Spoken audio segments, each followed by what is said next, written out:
Você sabe quem é Pabllo Vittar? Pablo é ele, Pabllo é ela. Eu gosto de ser menina, eu gosto de ser menino, eu gosto de poder estar aqui hoje sem maquiagem e daqui a pouco tá uma garota linda, em drag.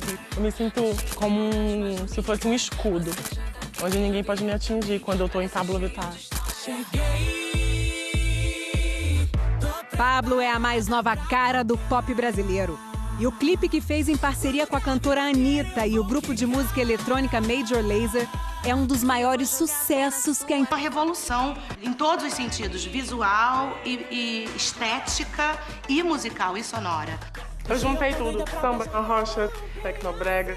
Eu quis trazer todas as minhas influências desde pequeno. Não queria ser igual a ninguém, sabe? Olha que chato todo mundo sendo igual. O legal é a diversidade, as cores, são os trejeitos, os sotaques. E eu carrego isso muito comigo. As minhas diferenças são minhas. E as pessoas têm que respeitar elas, queira ou não. Eu represento as crianças como um dia eu fui, que sofriam por falar fino, que sofriam por ter um jeito afeminado. Montada e desmontada, o Pabllo nunca vai ser preconceituosa, nunca vai julgar as pessoas por conta de cor, etnia, raça, sexualidade. Crio um novo rosto, crio um novo eu, esqueço os problemas do Pabllo e sou a Pabllo Vittar, a linda, glamourosa. As pessoas querem me rotular como uma só, sabe? Eu só tenho uma vida, então eu quero ser tudo que eu puder ser. Pabllo Vittar, ela é A, ela é O, ela é E, ela é I, ela é o alfabeto inteiro, meu amor. Não tô nem aí para o que você diz. Ele está acostumado com grandes plateias, tem uma legião de fãs. Mas, de repente... Eu tinha uma sensação de morte, eu tinha a sensação de que alguma coisa estava de muito ruim acontecendo comigo. Eu tinha medo de tudo, eu tinha medo das pessoas. Esse medo tem nome, Síndrome do Pânico. A primeira crise foi há 2 anos, a última há menos de um mês. Aos seguidores nas redes sociais, ele agradeceu o carinho e prometeu falar. O senhor falou que só ia falar sobre esse assunto quando estivesse se sentindo inteiro, confiante. Então eu quero perguntar primeiro como é que o senhor está.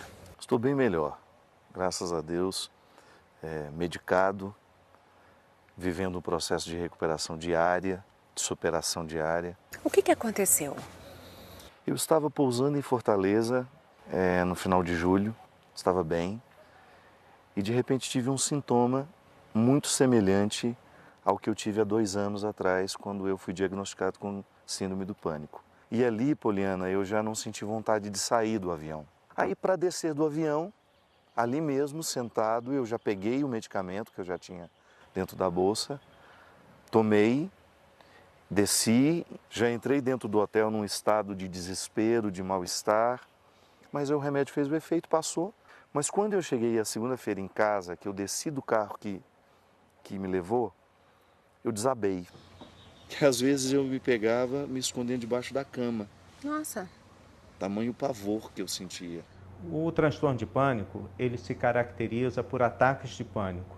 O primeiro ataque de pânico é sempre inesperado. A pessoa está bem, pode estar em casa, numa aula, no ônibus, no metrô e de repente passa mal. No auge de um dos ataques de pânico que sofreu, o padre recorreu à mãe.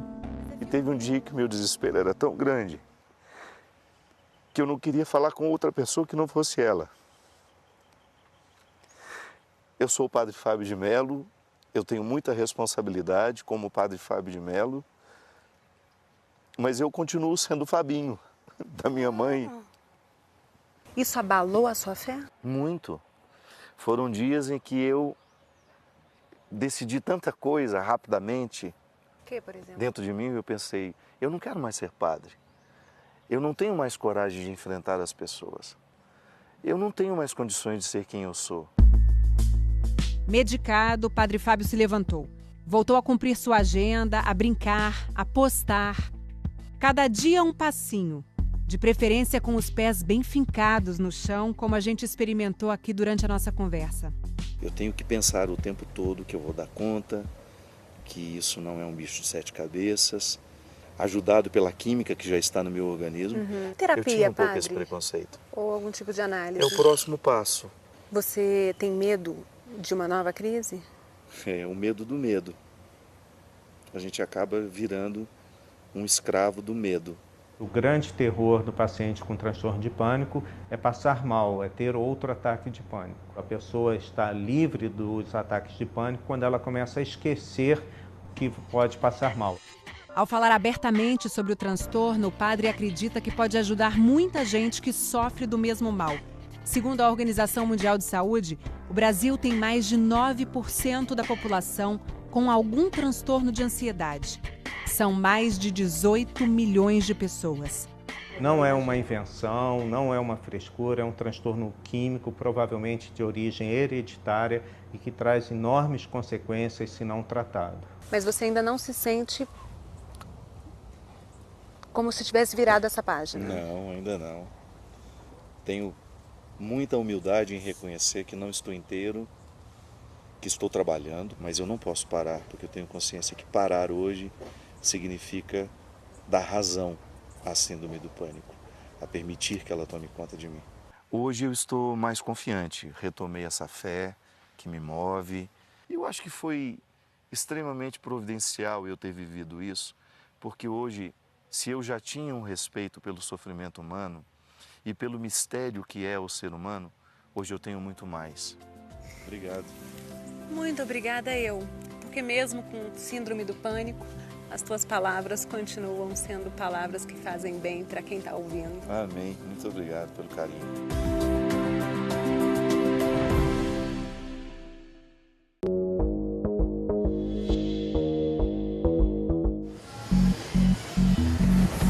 Pra dar aquela animada, tem que ser com fone. Se eu saio de casa e eu esqueço o fone, volto para buscar. Às vezes até quando eu vou dormir ainda estou com fone de ouvido ainda. Em tempos de tecnologia, o fone é um acessório tão comum quanto uma peça de roupa. O que a gente quer ouvir é se você costuma limpar o seu fone. Desde quando eu comprei, não. Só ponho no ouvido e uso direto. Nunca fui de limpar, não. E ainda deixava jogado às vezes, colocava na orelha e tirava. Tem gente que tira do ouvido e bota no bolso. Outros, na bolsa. Você tem fone de ouvido? Tenho. Guarda onde? Uma lata. Você carrega tudo aí dentro dessa latinha? Sim, pra ficar mais fácil. Jogar dentro da bolsa, não acha? E ainda tem fone que é comunitário. Você empresta o fone? Empresto. Pra quem? Amigos, minha mãe, sobrinha, irmão, namorado. Empresto bastante. Uma pesquisa mostrou que os fones de ouvido podem ter mais de 10 mil fungos e bactérias. Algumas provocam doenças. Imagine quantos desses micro-organismos estão concentrados num vagão do metrô, por exemplo. Vamos fazer essa conta? Tem uma pessoa aqui com fone de ouvido, logo de cara. Fonezinho de ouvido. Mais uma pessoa, 4. Mais um fonezinho de ouvido. Nesse vagão a gente contou 10 pessoas usando fone de ouvido. Se cada acessório desse tem mais de 10 mil fungos e bactérias, então só aqui a gente tem 100 mil desses micro-organismos. A pesquisa foi coordenada pela professora Rosana Siqueira, de uma universidade particular de Campinas. 40 fones foram analisados. 30 desses usados dentro da orelha e 10 do modelo headphone. 87% dos menores tinham bactérias e fungos. E todos os headphones apresentaram algum tipo de contaminação.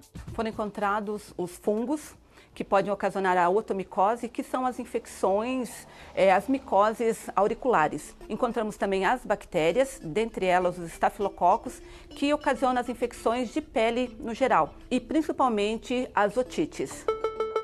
No momento em que a pessoa coloca o fone, as bactérias entram pelas paredes do ouvido, numa área chamada conduto auditivo, que vai até o tímpano, provocando as infecções. Através de pequenas fissuras na pele, os micro-organismos se instalam, causando inchaço e dor, principalmente se o ouvido estiver sem a proteção natural, a cera. A própria cera tem uma ação antimicrobiana que consegue segurar muitas vezes algumas bactérias, alguns fungos que estão dentro do nosso ouvido. De um modo geral, a gente desaconselha a limpeza das orelhas. Nós estamos aqui na Galeria do Rock, no centro de São Paulo, e a pedido do Fantástico, o pesquisador vai coletar amostras de 8 fones de ouvido. Você acha que tem muitos fungos e bactérias aí? Eu acredito que sim, porque eu uso direto, né? Quantas coletas temos? A gente já tem 7 coletas. Tá faltando uma. Só mais uma. Para completar, a gente vai utilizar o equipamento do nosso próprio operador de áudio, que é o Thiago. Thiago, não corre não, vem cá. Vamos usar o seu equipamento. Ok. Pode ser? Pode ser, claro. No laboratório, as amostras coletadas foram misturadas nessa gelatina que tem nutrientes para as bactérias.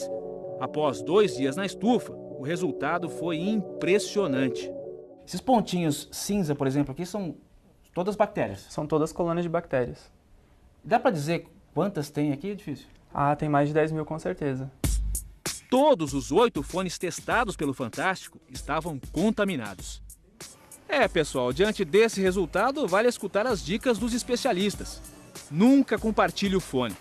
Guarde numa caixinha e pelo menos uma vez por semana faça a limpeza com álcool. Eu retiro essa borrachinha, então eu posso lavar com água e sabão. A outra parte eu posso pegar um pedacinho de algodão ou uma gaze, umedecer com álcool, de preferência o álcool isopropílico. A gente também tem que higienizar o fio. Nunca limpou? Nunca. Ai, um paninho. Acho que eu vou limpar hoje.